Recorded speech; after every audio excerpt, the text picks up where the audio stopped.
Today, the Below Average Joe's MMA show present the weekend recap. And we are recapping everything from Bellator 289 on Friday and UFC 282 on Saturday. A common theme: bad judging. All this and more, and it all starts right now. Welcome back, everybody. Thank you for joining us, episode 256. I am one half of the team's Noah Baker, coming to you from the great state of Indiana. The man to my right, that's Dominic Slee. He is recovery, sounds a lot better from the flu. That's Dominic Slee, coming to you from the great state of Ohio. Dominic, how are you feeling? Less than 24 hours, 12 hours after the events of UFC 282. How does that leave you feeling after a pretty big weekend of MMA all around? Yeah, so I got the feeling better. Voice is almost back to normal. So for our listeners' sake, that's nice. But then after last night's fights at UFC 282, well, really not even the whole fights, the last two fights, I am not still feeling that well this morning. I don't really know how I'm feeling this morning. I think a lot of people are in the same boat, but we get to talk it through together. We get to express our emotions, our feelings together. That's what this show's all about, baby. That's what the people are here to listen to. It's going to be a fun one today, folks. Fasten in, get comfy, get your reading glasses on. That doesn't make any sense, but here we go. I'm excited, Noah. It's going to be interesting. How are you feeling, your emotional state this morning in the aftermath? I feel well rested somewhat, which is kind of unusual for a UFC pay-per-view. Now, that might be because I started falling asleep about halfway through the main event, but, we got a lot to get into, Dominic. So much so, like, today's going to be a bit of an aggressive episode. I can already feel it. And that's why I had to bring out the big guns. The camo Waffle House hat. It had to be done for this occasion. But, Dominic, before we get into everything, we got to talk about our good friends over at PointsBet Sportsbook. Yes, we do. They are the official betting partner of the Below Average Joe's MMA show. And right now they have a great offer that you, the listener, you, the viewer, can take advantage of. Right now, if you go into the description of today's episode, follow that link, you can sign up for PointsBet Sports. They are going to match on your initial deposit. There is a second way you can make good on this offer. You can download the PointsBet Sportsbook app, sign up through the app, use code MMAJOES. Dom, take it away. MMA Joes. That's right. Sign up, you put in that deposit, it gets matched, you're done. So make sure to make good use of that. Please bet responsibly. And Dominic, let's get into the main event of UFC 282.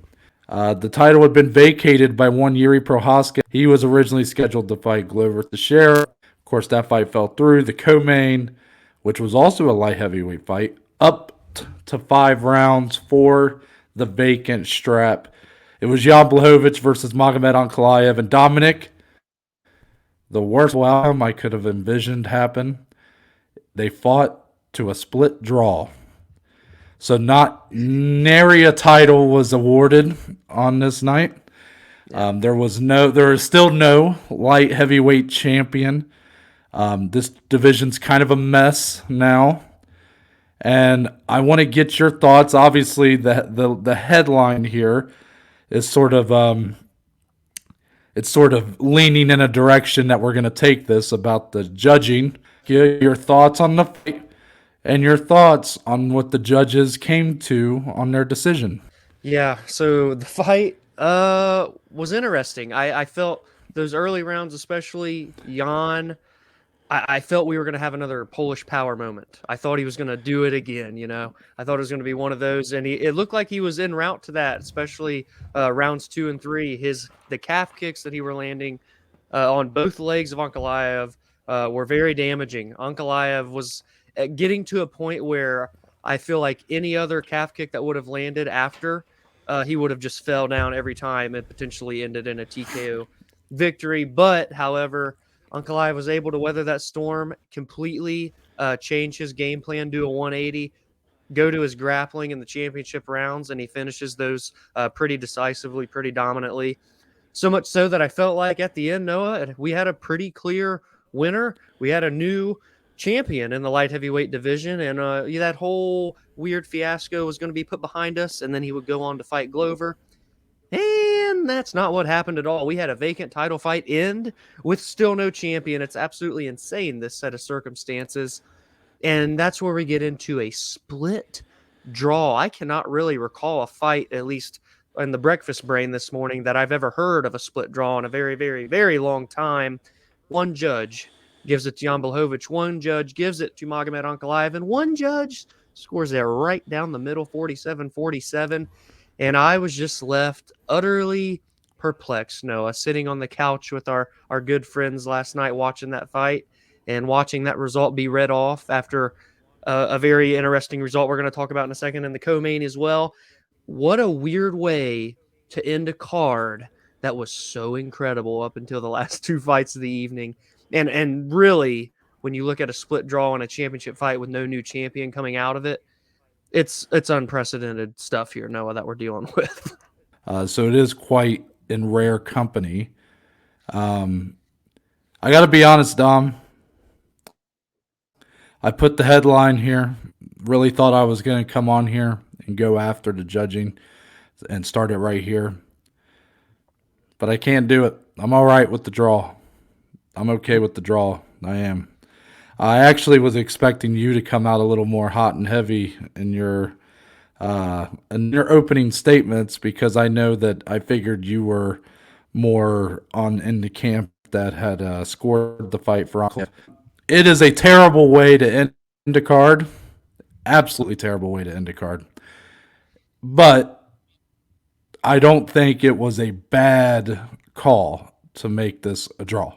I don't think it's as clear as some people that Ankalaev won this fight outright. But mad if they had given the fight to Ankalaev, but I personally scored it a draw. So if I personally scored it that way, I cannot be mad that that's the outcome that they came to consensus on. And truthfully, Dom, it's a downer for sure. It's actually quite a disaster for this division. But I don't know if either guy deserved to walk away with the title. This is sort of the outcome I had hoped would happen when Rose Namajunas fought Carla Esparza.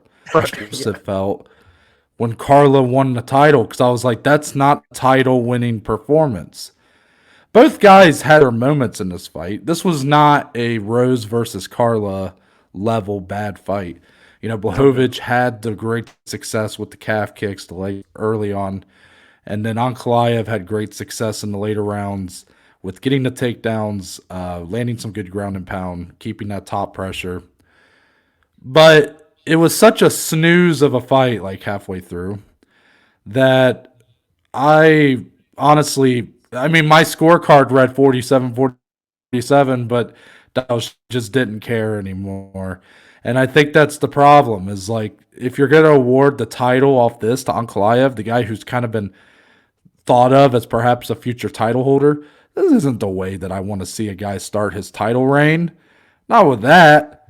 So I'm actually, some way, 12 hours later, less than 12 hours later, I almost come to you saying, you know what? I am kind of glad that it was scored a draw. I'm curious what your response to that is, because I know you have to disagree with me. Yeah, I'll say at least our other vacant title fights should be a lot more exciting than this one. But I don't know, Dana really hit this really hard in the press conference last night, that it was just this very bad, awful fight. But I almost feel like he was saying that because he was so mad at the way that it ended with no champion. Because I didn't think it was terrible by any means. I thought the opening first round, by the way, I feel like the first round is where the scorecards really come into play. That's where that draw comes down to, is round 1 for me, because I feel like round 2 and 3 was very clear for Jan because of the leg kick damage and whatnot. So round 1 just felt like a relatively high level for at least 205ers anyway, feeling out.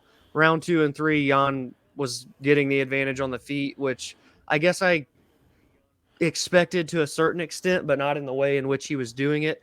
I was honestly impressed, though, that Magomed was able to revert and change his game plan, because if he kept on the feet, he was going to lose that fight. He was going to get a TKO loss. I felt he could have done more when he had Jan on the ground, because Jan just had no way of going about getting up. So I feel like he could have really pushed it to try and get a finish better in those final 2 rounds. And I guess some would say he tried in round 5, considering a few people, or not a few, a lot of people scored it a 10-8 round. I actually didn't even score that a 10-8 round. I thought it was like right on the borderline, though, so I have no complaints with that. But yeah, I mean, from what I've seen from both of these guys, this fight played out honestly more exciting than the worst case scenario I was thinking going in. I thought it could have been a lot more boring in hindsight, now that I've seen the fight play out. But nobody went out and took that title at the end of the day, and that's why no one came out with the title. It's crazy. Decided to look up the scorecard. You mentioned round 1, and how would you feel to know that all 3 judges scored round 1 for Blachowicz? It was round 3 that was the discrepancy round. Yeah, I think that's crazy. I think that's shocking, really. I think round 1 was the closest round in that whole fight. Round 3 was essentially a copy-paste of round 2, with all of the leg kicks that were being landed on Magomed again. So, yeah, that's what got me when I was looking at those scorecards. Yeah, but not to be a man without a plan. Fight comes to his post-fight press conference, Dom, and they're kind of, asking him. I don't know what the question was that prompted it, but they sort of said, "What do you do now?" Essentially, with the division, there's no champion. The fight wasn't something. I mean, it's not like an all-time bad fight, but it's not necessarily one that I think people are clamoring to be run back. Yeah, exactly. So what do you do? Glover Teixeira, of course, was sort of told that he would be next in line. So this was like crazy. What was that? He was up in the air. What's his situation? Here's what you do. You get Glover Teixeira to fight Jamal Hill in Brazil for UFC 283. I was like, okay. All of a sudden I went, you know what? I'm okay with it. I ain't mad at that one. That's an interesting fight. Now, I do have to say, for every thrill, there's an agony. You got to feel sorry for Anthony Smith. He's sort of left in limbo. I guess he found out during the broadcast while he was working the desk that this move had been made, and that ultimately left his main event with Jamal Hill scrapped. I believe that was supposed to take place in March. So now that kind of leaves Anthony Smith in an awkward place in the division. So I do feel for him, but for this vacant title fight that's been booked for Brazil, Glover Teixeira versus Jamal Hill, that's a really interesting fight. Really interesting fight, because Jamal Hill has a ton of potential. He's got great power. He's got the youthfulness. He's got explosiveness, the athleticism. But Glover Teixeira is so just good everywhere. He's got a great ground game. He's got good striking. He's got good submissions, good ground and pound, good wrestling, all of it. How does Jamal Hill handle going up against a guy who, even at his age, is sort of the full package when Jamal maybe isn't as well-rounded? I think it's a great fight. Teixeira deserves that shine. And I, for one, can't wait to see it. I'm curious, Dom, when you heard this was the fight that was made, what your thoughts were. Any complaints on the matchup? Steam ahead. Let's go. Oh no, this is awesome. I think this is great. We don't see things like this happen very much, but you think it happens quite a lot by the way the UFC quickly just went with this and changed it. But you can't have a belt, a division with no champion. You just can't do it. So what do? You put Glover in his home country of Brazil. He still gets the shot that he wanted because he wanted on that card to fight for the vacant title. You put him with Jamal Hill, who honestly, next man up. I don't mind one bit that Jamal is getting a chance. He's a contender series guy. He's looked great thus far in the UFC. He's had main events now. It's perfect. It really is perfect. It's a huge opportunity for Jamal. It is by far the toughest test that he's had to face because it's going to be the most well-rounded fighter that he has faced in the biggest fight that Hill has ever been in. He's going to have to really answer a lot of questions to win this fight. Specifically, can he keep the fight on the feet? Because you have to envision, even though Glover's a good boxer, he does not want to strike with a guy like Jamal Hill. He wants to go to his bread and butter. He wants to use his grappling and his jiu-jitsu to get the win, much like he did against Jan Blachowicz. Can Hill keep it on the feet? That's the biggest question. If he keeps it on the feet, Jamal Hill could be a light heavyweight champion. I'm not counting Glover out on the feet. I just think it's a tall task for Glover if it stays standing. I love everything about it. You got to be quick thinking on your feet when you're this big of an organization. They did that. I saw people throwing hate around that they were doing it. Why? Why? The two guys that fought last night can't turn around and just do it again, or can't turn around and fight Glover in January. They just fought for 5 rounds. Magomed doesn't even have legs to walk on this morning, and Jan got beat up pretty bad the final 2 rounds. This is perfect. And the biggest loser of the situation, at least this new fight, is Anthony Smith, like Noah hinted. It hurt me. Oh, it hurt me to watch him find out live, and they interviewed him about it. He was very, very upset. John Anik really took the reins and did good in that segment. So I would imagine the UFC will still take care of our boy Anthony. They're not just going to leave him in the dust. He's a company man. He's a good fighter. He's a fun fighter. A lot of main events under his belt. They'll find something new for him, or maybe even give him a chance to potentially fight the winner because Yuri's out for so long. I wouldn't be surprised if that happens, people. So I think this is the best case scenario for the UFC and for us fans, Noah. I really do. Yeah, I'm a little more pessimistic on Anthony Smith. I'm a little worried he's going to get lost in the shuffle. There's no chance he fights the winner of that fight because he's coming off a loss. I don't think you put him in a title fight.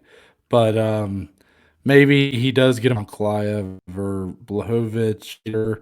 But now it just delays it more. Every month that's lost is a month that he could be building himself up to a title fight. So it's a shame, but that's the way you. I mean, honestly, if you would, it's the way that it has to be because of what happened in that main event. It's just sometimes it happens that way. It's a shame, but I wouldn't have been upset. Well, I wouldn't have been upset, I guess, if I was gonna say if the roles had been reversed, if Anthony Smith got the title fight. But again, he's coming off a loss. You can't give him a title fight. Let's move on to the co-main, where this headline doesn't change too much. Because Paddy Pimblett ultimately gets the win via split decision over Jared Gordon. Your thoughts on the fight and on the judge's decision? To let loose here, Dom. Tell the people what's in your brain. Every emotion. Let it loose. Yeah, no. Also, this wasn't even a split decision. This was a unanimous across the board. Paddy Pimblett won this fight on all 3 judges' scorecards. That's problem number 1, that not even one judge gave this fight to Jared Gordon. There's big red flag number 1 right there. Number 2, first off, there were no big moments by anyone in this fight, by any means. And what's the number 1 judging criteria? Damage, right? So if you really go through and you look at damage, to be truthful, in terms of damaging blows, most of them happened in round number 1. And most of them, in my opinion, were in Jared Gordon's favor. So I scored round 1, Jared Gordon. Round 2, much of the same. It was on the feet. The first 2 rounds, I'll say this. I'm trying to go back and forth between how I scored and just going minute by minute of the fight as well. I was surprised that Gordon was willing to stand as much as he was against Paddy. But as the fight played out, you kind of saw that he wasn't really ever behind in the striking to Paddy. So why not stand and take your chances, especially since Paddy seemed to show pretty good takedown defense? Jared might as well stand and keep landing the big shots. Round 2 was the closest round of the fight. I think it's pretty easy to say round 2 is the closest. That was the one I remember looking at our buddies and thinking, that was a close one. That was a close one, but I still feel like it was in a way similar to round 1, and I scored round 1 for Jared, so I probably have to go Jared round 2. So I have Jared 2-0 going into the third and final round. The third round was a snoozer. Nothing happened in the third round. So what happens when there's no strikes or damage? We go to the second knob down, which is what? Control time, right? Octagon control, ground control, clinch control, whatever the case may be, wherever the control happens. Jared Gordon had Paddy in the clinch, back on the fence for about 4 minutes of 5 in round number 3. And during the time when they weren't in the clinch, nothing really happened from either. So in a round where nothing happened, but we continue to go down the pecking order of how the judges score the rounds, Jared should win the third round because of his clinch control time that he held Paddy on the cage.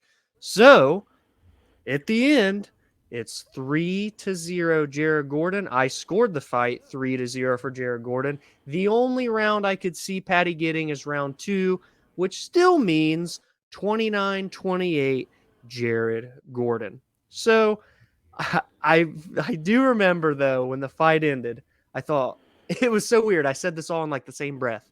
Man, Paddy lost, guys. He just lost to Jared Gordon. But then I was also like, but why do I feel like Paddy's about to win this fight? Or something along those lines is what I said. But in my, I'm like not actually believing that's what's going to happen, but I had to say it in case it did happen, basically. And then Bruce Buffer reads the scorecards, 29-28, unanimous decision. And I'm thinking, oh, yeah, he did. He did fucking lose. Jared won. Paddy the Baddy Pimblett. Wow. I mean, wow. Unbelievable. Noah and I don't like throwing around the word robbery, but this was a robbery. Noah, floor's yours. Wow. The R word, as we like to call it. Yeah. I've used it maybe once or twice. Make it a third. I'll one up you, Dom. Double robbery. This is a shame, man. This is terrible. What do you see to give Paddy Pimblett 2 rounds? Again, I had it 29-28 for Gordon. So I was one of the people that gave Paddy round 2. But I was messaging some friends from college who were watching the card while it was going on. And I said, boys, because they're all Paddy fans, but they weren't blind to it. They kind of understood, like, whoa, wait a minute. He's not looking dominant here. I said, boys, this is at best one Gordon right now. And then round 3 happened, and yes, nothing really which we're going to get more into that because I got a bone to pick with our good friend Dana White. I mean, he clearly won this fight. Not an ounce of doubt that he won this fight. But for some reason, all 3 judges saw it the same. They gave Paddy Pimblett 2 rounds, and he walks away to winner. And Dominic, it's been Paddy Pimblett. It seemed like he was a guy that could do no wrong for the longest time. Everybody loved him. He's got the partnership with Barstool. His popularity is growing so rapidly. He's becoming this megastar. And then, the comments that came out of his podcast he did with Dana White, talking about Ariel, his MMA Hour show, and kind of all the receipts that kind of caught Paddy in some lies and all this stuff. So Paddy didn't look too good through that whole thing. And then his post-fight little speech there was kind of cringe. The part where he's talking about Jared Gordon and working with the charities and stuff, that's awesome. Because I know Jared Gordon's a guy that's had a really just tough history. If you take that part out, this whole post-fight interview was so cringe to me. I almost wonder if Paddy prepared this before the fight, thinking that he was going to win this decisively. Because everything he said was how this fight wasn't close. He said, I took the third round off because I knew I was up 2 rounds to none. Dana said he took off round 3. Why are you going Gordon in the post-fight press conference saying he shouldn't have taken off round 3? Hey, Dana, knock, knock, buddy. Did you not hear your boy in the octagon say he lost round 3? It And then he's saying the fight wasn't close. He knew he won, all this stuff. And it was the first time. I know I've had my thoughts on Paddy as in terms of his potential. I've always liked the guy. I've always wanted to see him succeed. I've always wanted to see him prove me wrong. But I believed he had a ceiling, and that ceiling was at maybe a 10 to 15 ranked fighter. That's at best what I think he can do. A little better after this fight. And also, but I guess my point is that I've always liked the guy. But after this interview, I kind of went, man, I kind of want to see this guy get humbled. Like I don't root against, like I tend to be very unbiased in fights, and I'll remain to do so.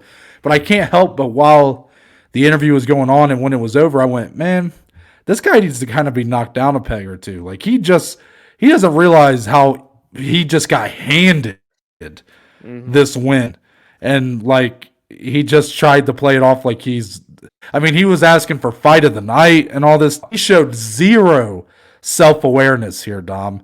Zero. He tried to hit Joe Rogan with the little zinger at the beginning. You know, how much you paying me for this interview? Yeah. And nobody laughed. Rogan had any idea what he was talking about. It was just not a great night. Yeah, Paddy gets the win. It was ultimately like Paddy won the battle, just scorecards, but he lost the war a little bit because he's definitely gonna consider he's gonna keep growing. But it's gonna be a bit of now you're gonna see a lot of boos mixed in with the cheers, Dom. It's the same route Conor McGregor had that point. He was at his peak. And then he started to do some stuff that pissed some people off, and there was boos mixed in with the cheers.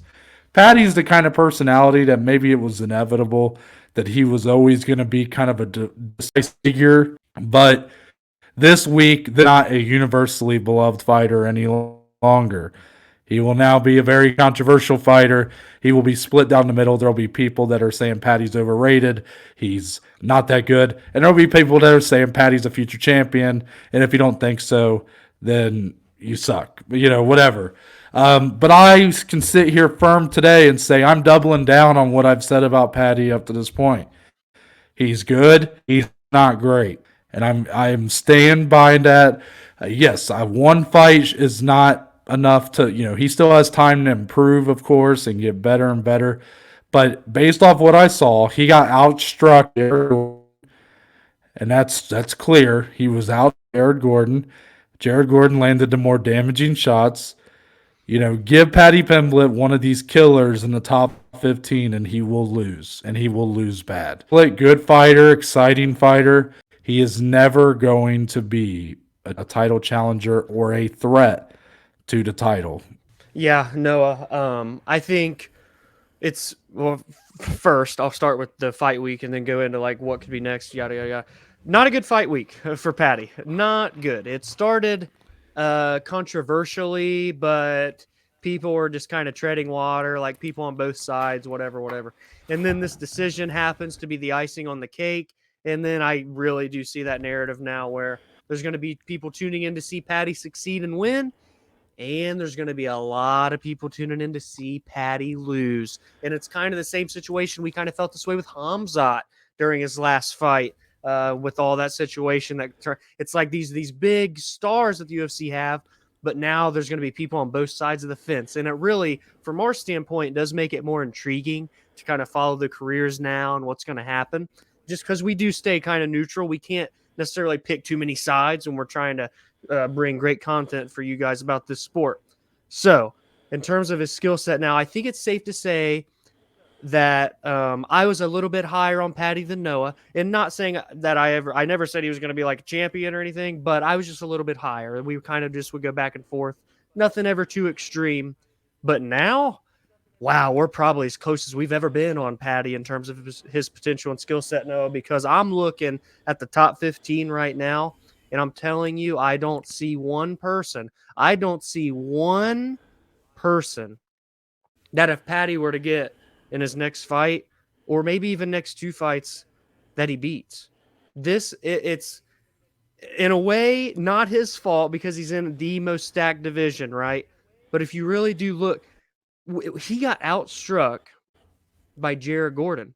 No, what's Jared Gordon known for? His wrestling and his grappling. He outstruck and landed the more damaging blows against Paddy on the feet and controlled him in the clinch. And then you look at the rest of this division and the levels and levels and levels. When you go from Grant Dawson at 15, then you look at Jalen Turner at number 10, then you look at Michael Chandler and Rafael Fiziev at number 5 and 6. Like at each peg, every 5 fighters, there's a completely new dynamic, and they're all so unique in their skill sets. I've never been more intrigued to see the matchmaking for Paddy than I am right now. What is the UFC going to do now when it comes to matchmaking? Because this time, while yes, Paddy didn't get some spectacular finish, let us not forget he's faced adversity in those first 3 fights. It didn't come easy in any of those. This one sure the hell didn't come easy, but if you're the UFC, you get to a point where you have no choice but to begin putting them closer and closer to top 15. I am very, very interested to see who he gets matched up with next in this division and throughout the remainder of his push, especially like if he were to win one more and then likely get top 15 after that. No, I'm telling you, we're in the same ballpark now with our feelings towards his future in the company. Yeah, let me just say that I guarantee his next fight is going to be a step back. Guarantee it. Because the UFC realize they're going to realize how close they came to losing a potential cash cow. Or I don't know if they really would have lost one. I mean, a loss is a loss. They happen in MMA. But in their eyes, how close they came to that blemish, there's not really a name that jumps out to me, but there's not a chance that they're going to give him some borderline top 15 guy. Like, can you imagine him fighting a Dober? Like, Drew Dober is one of my guys, obviously, so maybe I'm a little biased, but Drew Dober would fucking smash Paddy right now. I'm just being honest. Who knows? Paddy could come back and look. But what I don't think people are accepting is through every fight Paddy's been in, there have been these signs. And Jared Gordon just really highlighted it even more. Like, he got cracked in both of his first 2 fights. The chin up in the air, no striking defense, it appears. It's going to be interesting to see where he goes next. It's really just a shit win for him, and they robbed him of it. It's plain and simple. He was robbed. And Dominic, what's interesting is there was a judge for this fight that scored at 29-28 Pimblett. And you want to know where he was 24 hours before that fight? Let him know. Let him know. At Bellator 289. And was one of the 3 judges who, well, I shouldn't say one of the 3. He was the judge who scored the main event of Bellator 289 for Danny Sabatello 50-45. So, Dominic, I think that means that we move on to Bellator 289. I think that's a nice little segue there. Yeah. And ultimately, though, the judging for that main event does not ultimately come back to haunt Bellator because the right guy wins. Raufeon Stots gets the win via split decision. And Patchy Mix with the submission over Magomedov became the first man to finish Magomedov, and he did it in round 2 as well. So, Dominic, our finals are set for the Bantamweight Grand Prix. Predict, as of now, before the fight's even been booked yet, but how would you predict that fight to go right now? If I had to pick right now who wins the Bantamweight Grand Prix finals, I have to go Patchy Mix. I have to. How do I not? he looked flawless against Magomedov. Sorry, the tongue is really moving this morning. He had every answer to every question that was thrown at him by Magomed in that fight. Takedown defense was good, and if he did get taken down, he would immediately snatch a guillotine that would end up with him getting top control and forcing Magomed on the bottom. He is a better striker than Magomed, and I feel like if you matching him up with Stots, the size is going to be very, very different in that fight. First and foremost, if you look at their striking, I feel like Patchy can maintain a good distance, not get cracked by Stots' power. And on the ground, I'm not going to put anyone above Patchy Mix on the ground because of what he just did on Friday night, man. He looked like he took it to a new level, like he unlocked a new gear almost. This Patchy Mix, this version we saw Friday night, looked like a Bellator champion to me. And how about this? I didn't even know it, but his girlfriend is Tatiana Suarez. I mean, power couple, people. I can't let anybody forget about our girl Tatiana Suarez. So very, very impressive performance by Patchy. One of my biggest takeaways of the entire MMA weekend was Patchy's performance. So I would take him over Stots Noah if I had to pick right now, and I probably will feel that way when the finals get booked. Curious to see how you feel about that. Well, let me just say that Patchy Mix has come such a long way. I've been very high on him for a while, but the way he was able to mix in the striking here along with his great submissions was quite a sight. I mean, he looked a level above Magomedov, and that's really saying something. Yes. While in our main event, I thought of this matchup as Sabatello but he doesn't have the fully fleshed out game, and that's why he won this fight. Damage trumps all, unless you are I forget which judge it was. Is it Derek Cleary? I don't know. I don't remember which judge it is. I don't want to give names that aren't true, but is extraordinary takedowns. That man covers a football field with the the amount of space he covers when he goes for a takedown. He is extraordinary. He can shoot from 6 feet away because he wasn't able to land the damage each round. He wasn't able to ultimately put that pressure on him, land a good enough ground and pound, get any submission attempts. So because of that, Stots was able to sometimes take rounds by simply outstriking him. So that's why he won. And you know, if when I look at the matchup now, Stots versus Mick, that Dominic, you are so like firm in your Patchy Mix prediction right now, because that's quite a, you've come a long way with Patchy Mix. I mean, I remember you were very high on James Gallagher when he fought Patchy Mix. Surprised that you've changed to the point where you think he's going to beat Raufeon Stots, because I'm not even sure if I think that. But it is hard. It's a hard matchup for Stots just because of the size of Mix. But let's mention the co-main event here. Liz Carmouche versus Juliana Velasquez. Liz Carmouche retains the title. This time does it in very emphatic fashion. Your thoughts on Liz Carmouche's performance? Yeah, way different this time. Liz, and on Thursday I was kind of even like, I feel like Liz needs to really press forward because she's just a little, freak, like athletically. She's got just this power and presence about her, or pressure, I should say. And that's what she did. She pressed forward immediately and did not allow Juliana to have any space to be able to strike at range or do anything grappling wise. So the first round was, a relative dud. I mean, she kind of just held Juliana on the cage the whole time. But I feel like that in Liz's mind put it into her brain that, like, okay, I can take it even one more gear and probably get a finish. And that's what she did in the second round. She was able to get the fight to the floor. She was able to kind of pin Juliana in positions that she couldn't get out of. And that's what led to the armbar submission, a very unique style in the way that which she did it. She kind of ended up standing up and was holding Juliana's arm while she was standing. But to see Liz still having this amount of success, being one of the pioneers of women's mixed martial arts, I just think it's a beautiful story, man.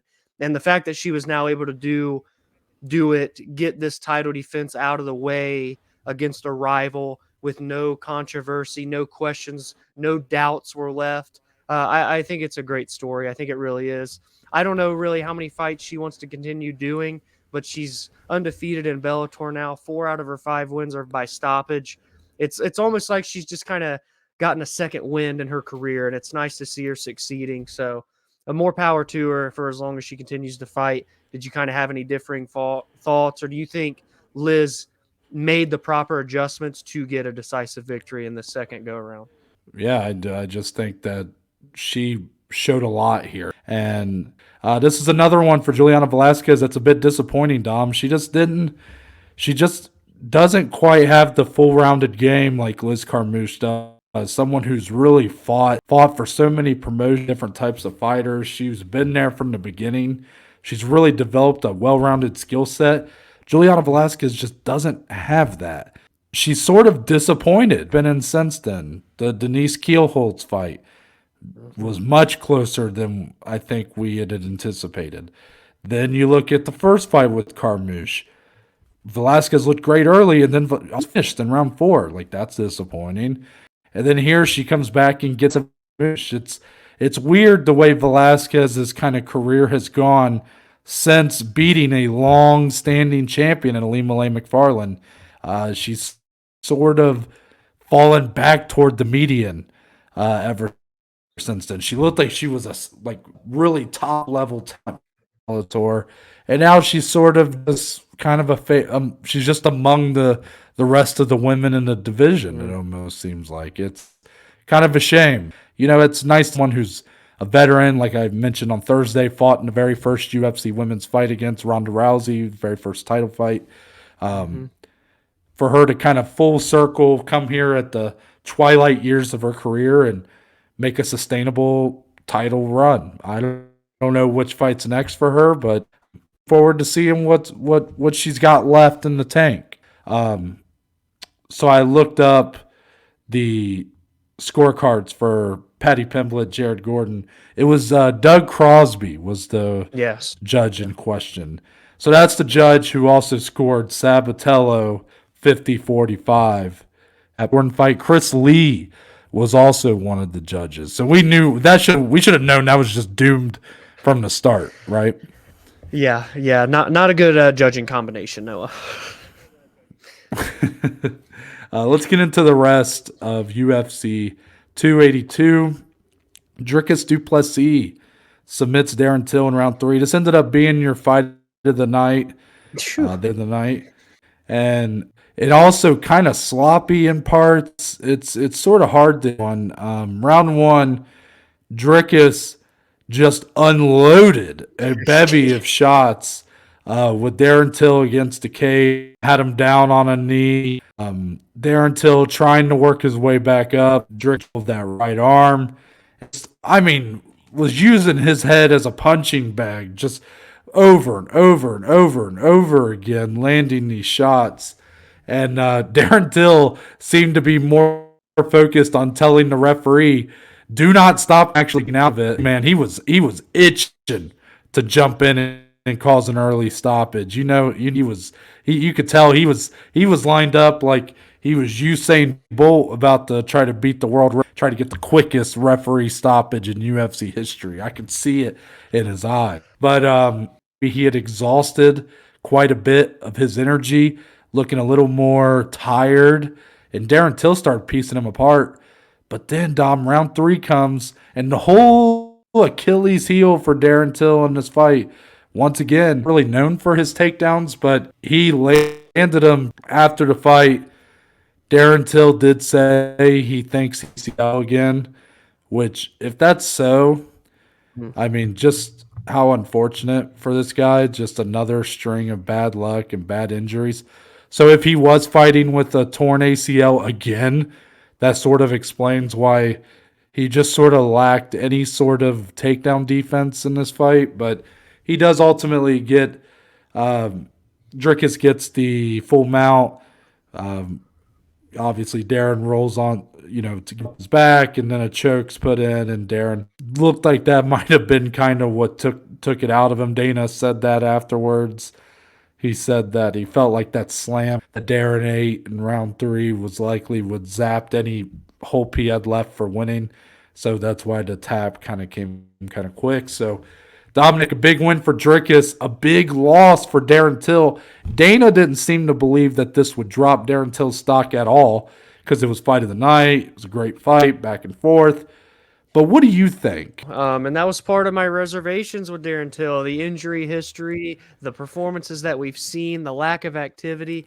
There's just so many things not working in his favor to improve his skill set to keep up with these guys. And I think it showed here. I think Dricus did display that he's more well-rounded than people think.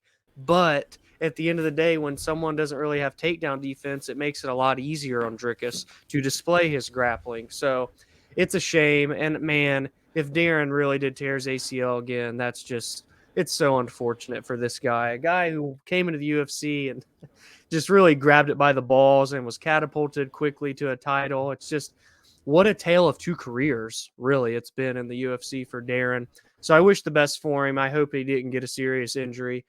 But Dricus, wow, what do you make of Dricus here? Because on one hand, I'm like, man, this guy's got potential. He's good at striking. He's got power. He's got really good grappling that people don't get to see very often.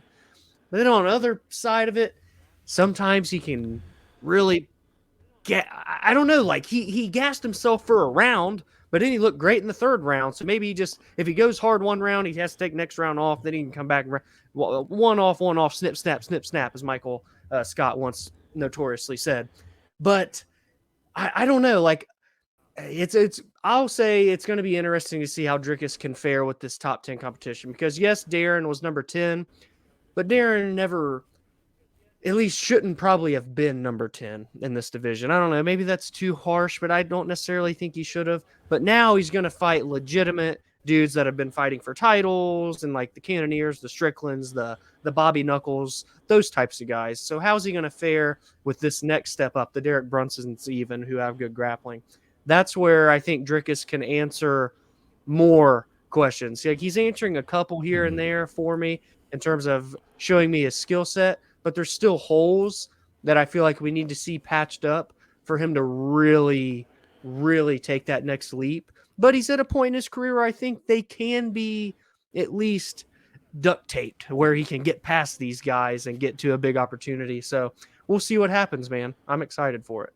Yeah, I mean, I think Darren Till's a pretty firm top 10 in this division. I don't know. Do you really think he's not, like, you thought he was overranked? I mean, I look at the fight with like Robert Whittaker, where he was not outclassed or anything. I mean, it's probably one of the toughest fights Whittaker's been given outside of, I guess, Israel Adesanya. Like, yeah, I know Darren Till's had a lot of injuries, but I mean, he's had losses like the Derek Brunson before that and whatnot. But I mean, I thought he was a pretty clear lot for Dricus. So yes, there are more questions to the head, but I think it was a pretty big statement.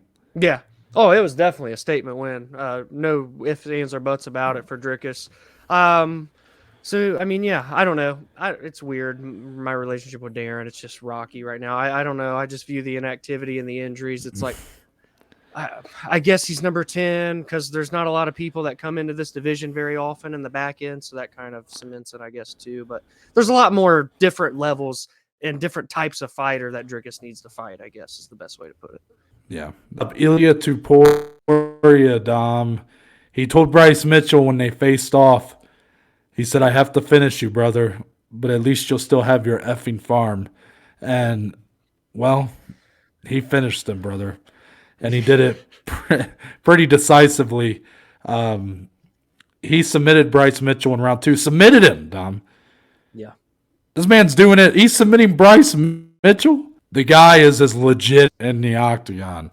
And he will be in the title picture here soon. He might as well be already. Bryce Mitchell is damn good. Damn good fighter. You look at the way he handled Edson Barboza not too long ago, and literally Ilya did to Bryce what Bryce did to Edson.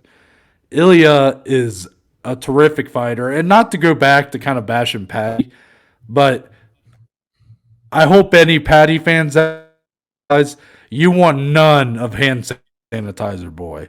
You want none of it because Paddy Pimblett. He'd smash him the next week. So I hope that puts to bed any of this Paddy versus Ilya talk because Paddy don't want that smoke. I'm just saying. I'm just being honest. So Topuria is now he is in that top 10. He's in that discussion now, Dom. And very fun for Ilya. Yeah. My God, every fight's fun for Ilya. This guy is a future title contender, a future title challenger, dare I say, a future title holder.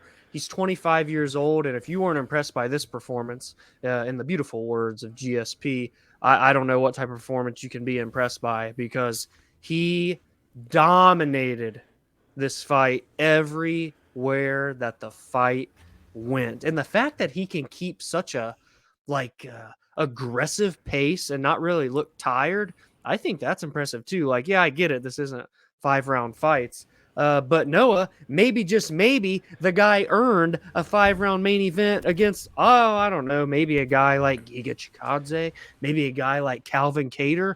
Any of those sound fun to you? Because I'm kind of salivating at the mouth thinking of him fighting one of those two guys.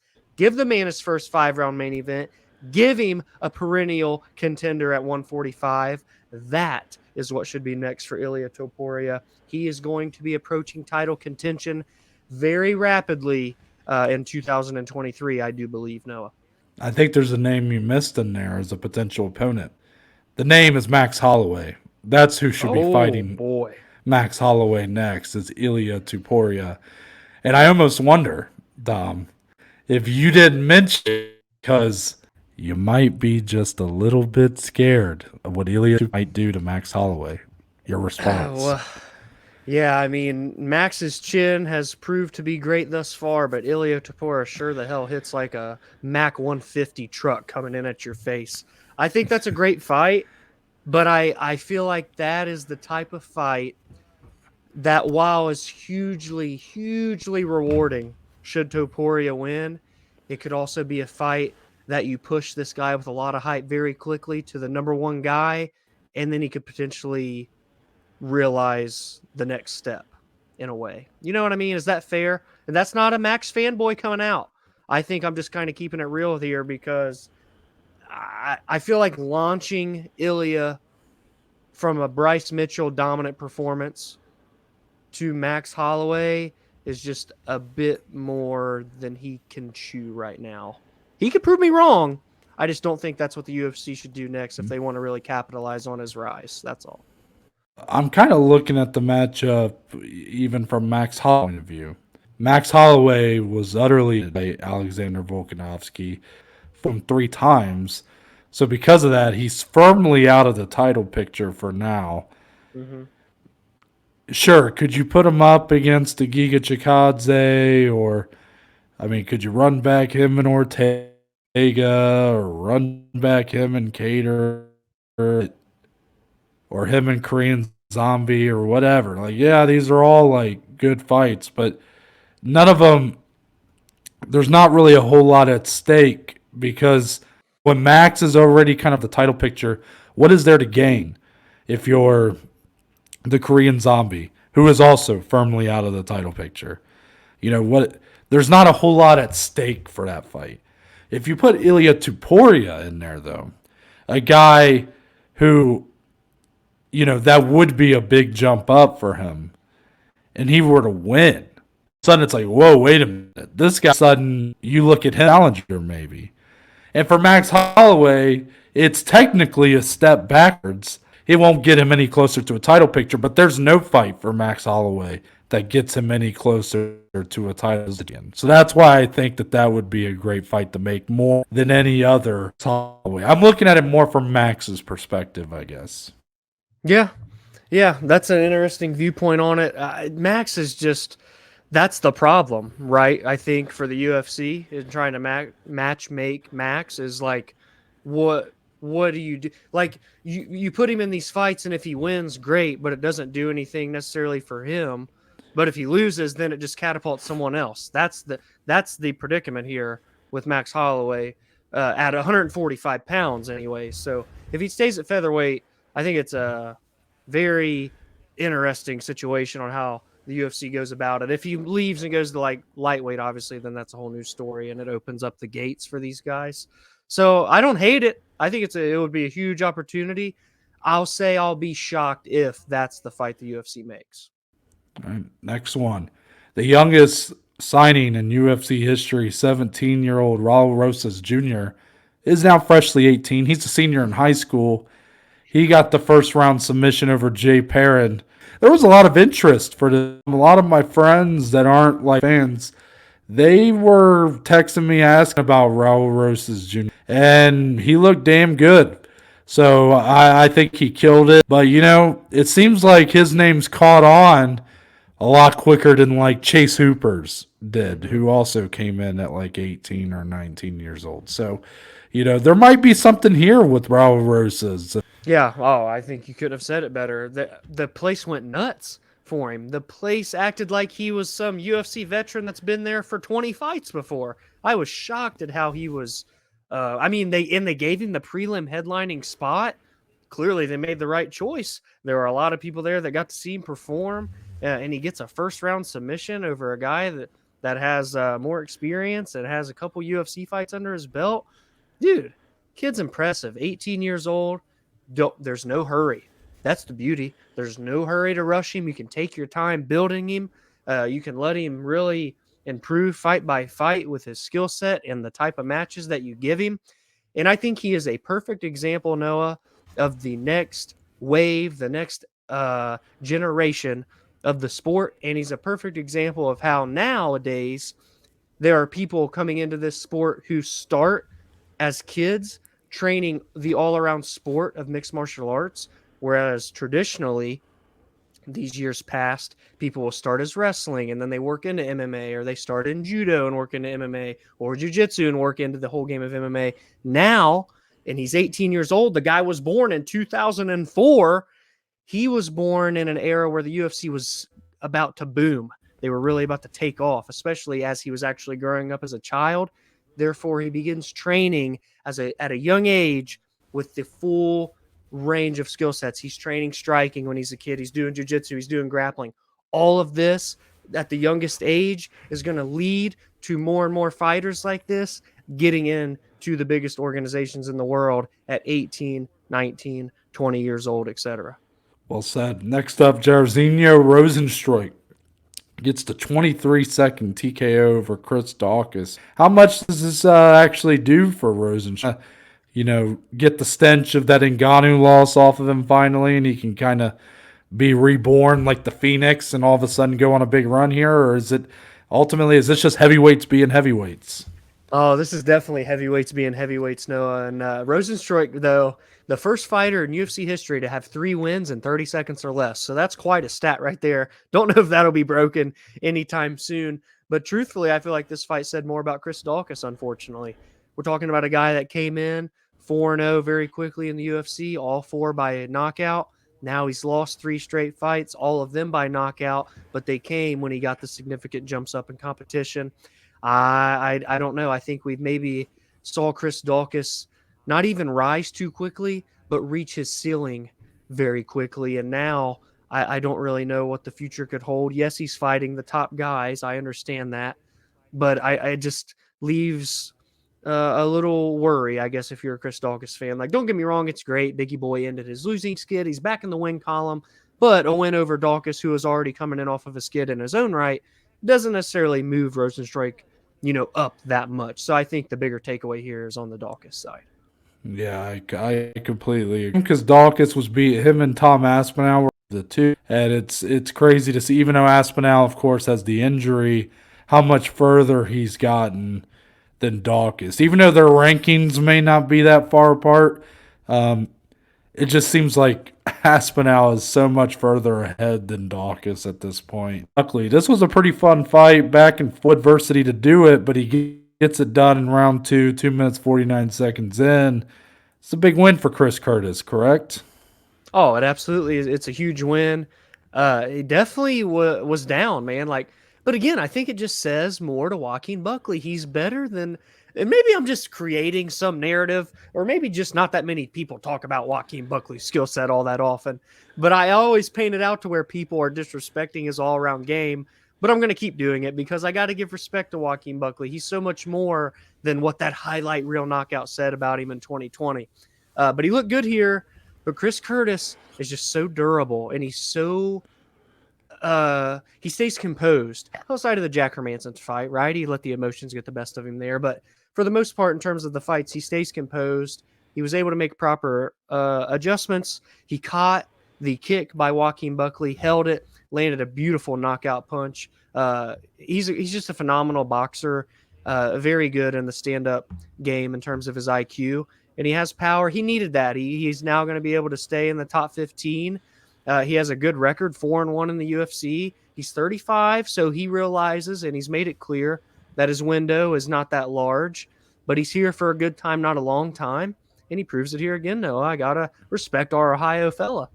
Yep, OHIO, of course, and I can't help but feel Buckley this loss. I couldn't help but note Brown wasn't in his corner, so I wonder if maybe Joaquin Buckley had taken some of that out of his training, and that's what left him open for the kill shot. So, good win for Chris Curtis. But Joaquin Buckley, you're right. He's a very talented guy. I don't think he's necessarily being disrespected. I just don't think that his knockouts obviously get the headlines because moments. But I do think he's more than that. I think he's got a more complete skill set. But then he, right here was a big moment for him, and he loses. So if he was in like a really fun fight with someone, but he was able to showcase the wrestling, some more six punches, whatever, more combinations, whatever you want to say. If he had a fight like that, I think more people would realize how good he is. But until then, the moments everybody is going to remember with Joaquin Buckley are the knockouts, the knockout of the year with Impa Kazaganov. Last one. Billy Q TKO's Alexander Hernandez. Alexander Hernandez is an interesting case study about a guy who is very talented, but always finds himself in these firefights. Alexander Hernandez is in a lot of firefights, especially it seems like in the last couple of years. And every time it seems like he's in one of these, he never can out-durable his opponent. He cannot take the level of punishment that his opponent can. But the reason he loses is because his opponent can eat more than he can. Big win for Billy Q, but I saw this one coming strictly on that notion, and it sort of played out the way I kind of thought it would. Your observations watching this fight? No, I mean, copy and paste. Billy Q, quite frankly, point blank, has that dog in him. There's no other way around it. He's in fun fights every time out. He's so consistent in terms of what you see from him in the octagon with his skills. I'm not saying he's ever going to be a world beater or a world champion, but damn it, I'm going to ride the Billy Q train until the wheels fall off. Noah, how can you not love and respect this guy? I always am left feeling that I can't wait to hear about Billy Q's next fight announcement, man. And it's the same after UFC 282. Yeah. Well, that's it for UFC 282. We do have an update about my ghost bets. I sent Dom the 3 for the week. And now let me go find them real quick. I put 2 units on Chris Curtis money line. Yes, the ghost bets, by the way, I'm still suspended from betting on the sport of MMA. So because of that, the only way I can be reinstated is if I get 3 ghost bets correct 2 weeks in a row. I don't actually place them. I send them to Dom. If I get 3 in a row, 2 weeks in a row, then I'm reinstated. So Dominic, I went 3 for 3 this week. Chris Curtis money line. Darren Till, Dricus du Plessis over 1.5 rounds, and Billy Quarantillo money line.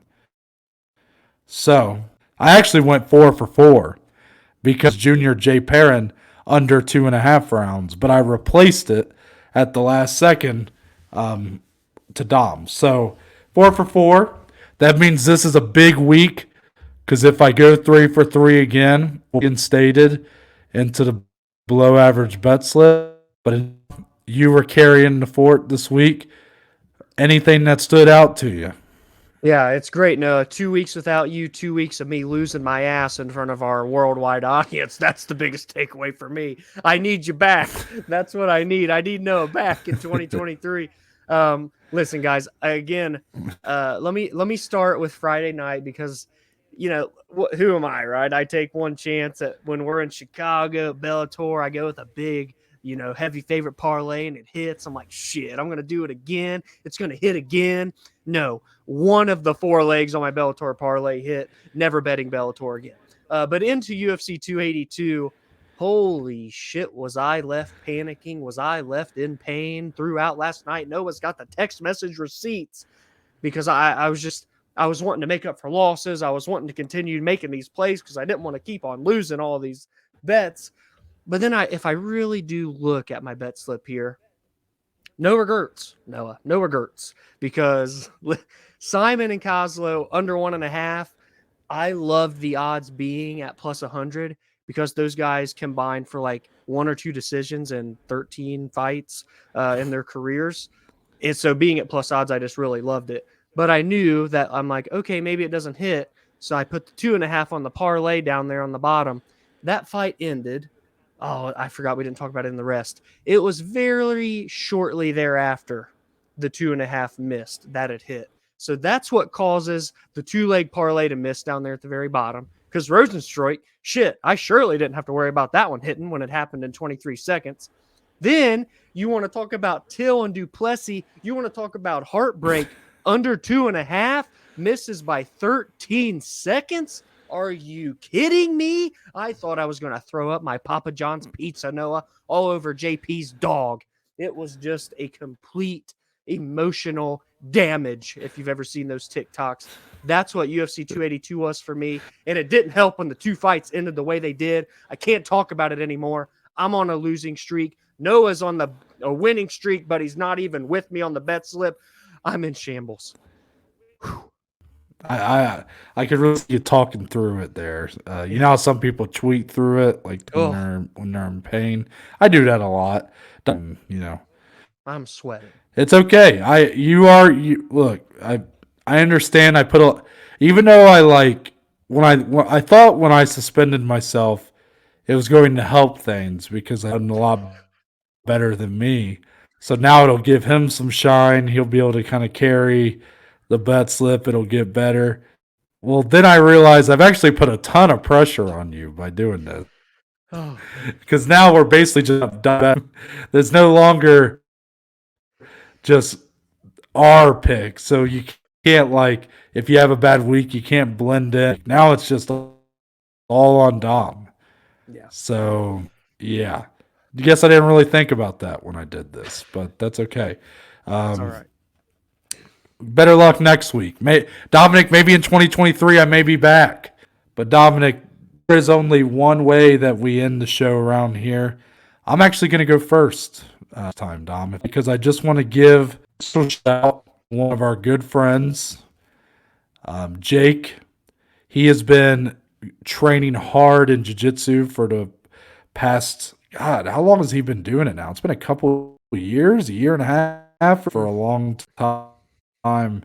With it, Jake was a quarterback in high school, hasn't done really any sort of sport since then. Delved into the world of jiu-jitsu, has loved it. It's been big for him. Competed in his first tournament this weekend, and he came in second place. So I just wanted to give a special shout out to him. I'm really proud of him. I know Dom was in attendance. I know Dom has some of the same thoughts, but I just wanted to say I couldn't be there in person, unfortunately. Just glad that he was able to do really good. So, Dominic, your closing statement. Oh, yeah, it's going to be about the same thing. I was able to attend that in person, and Jake did awesome. It was awesome to see his hard work and dedication, come to fruition. He's went through a lot, and he's overcoming things, and now he's finding his passion. He's in the gym. He's doing it for his own personal health and whatnot to be competitive again as well. and he got second place in his first ever tournament. It was awesome. And I'll say too, just to kind of elaborate on it more, I had never personally even been to a jiu-jitsu tournament before, and now I want to go every weekend. It was very cool. It was very cool getting to see, because we come from the MMA side of things where we get to watch all of the arts come together. So it was cool getting to see just jiu-jitsu by itself and up close and personal. I mean, we were right next to the mats, getting to watch 6 matches happen at one time. No gi and gi. It was very awesome. Very, very cool concept. Very cool to see live. And if he continues to compete, would love to go see him do it again. Got to be with our friends. It felt good just being there as a support system. So yeah, it was a fantastic event. It was awesome seeing it, and a huge major props to our boy Jake, a friend of the show, and more importantly, a friend of us. So it was awesome. Awesome. Well, I'm no big with the below average Joes, and we'll see you guys